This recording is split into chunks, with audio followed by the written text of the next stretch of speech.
pusę kelio gal miegojau, tai dar ne visai suprantu, kur esu. O jeigu rimtai, tai atvažiavau kartu su rinktinė į tą patį turnyrą. Ir kaip ir rinktinė man yra pasiruošimo etapas pasaulio čempionatui. Taip kad šitos 3 rungtynėlės, paskui kitą savaitę dar turiu 3 tokį pat turnyrą Lione, o paskui jau tiesiai į pasaulio čempionatą į Turkiją. Tai vasarą neatostogaujat, nepailsit nuo krepšinio? Na, visą laiką kiekvienais metais tikiuosi kitais metais. Bet kadangi jau šiemet baigsiu aktyvę tarptautinę karjerą, tai tikiuosi, kad kitais metais mano ta svajonė išsipildys.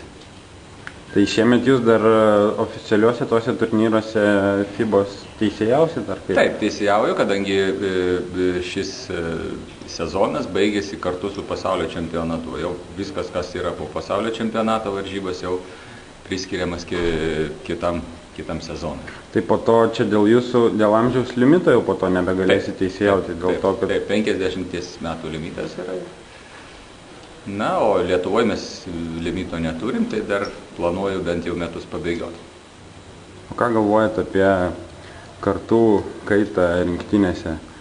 Kaip visur tos kartos keičiasi ir teisėjų tarpe, gal truputį rečiau, bet žaidėjų amžius yra trumpesnis, tai jie aktyviai sportuoja kas apie 10-15 metų, taip kad ta kartų karta neišvengiama ir belieka tik tai pakviesti kuo daugiau žiūrovų, kad atvažiuotų palaikyti, nors ir Turkija ne taip šalia kaip pernai buvo Lenkija, bet aš manau ištikimiausiai fanai suras galimybių nuvykti ir palaikyti mūsų komandą, o jai tas palaikymas tikrai bus labai labai svarbus.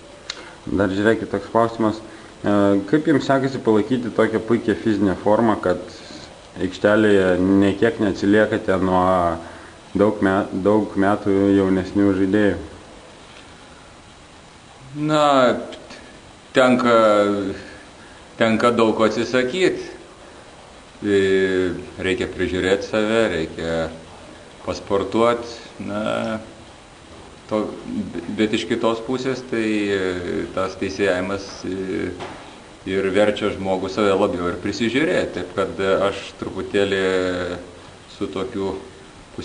truputėlį su nerimu žiūriu į tuos po karjeros, kada reikės norėčiau išlaikyti tokią pat fizinę formą, kaip dabar esu.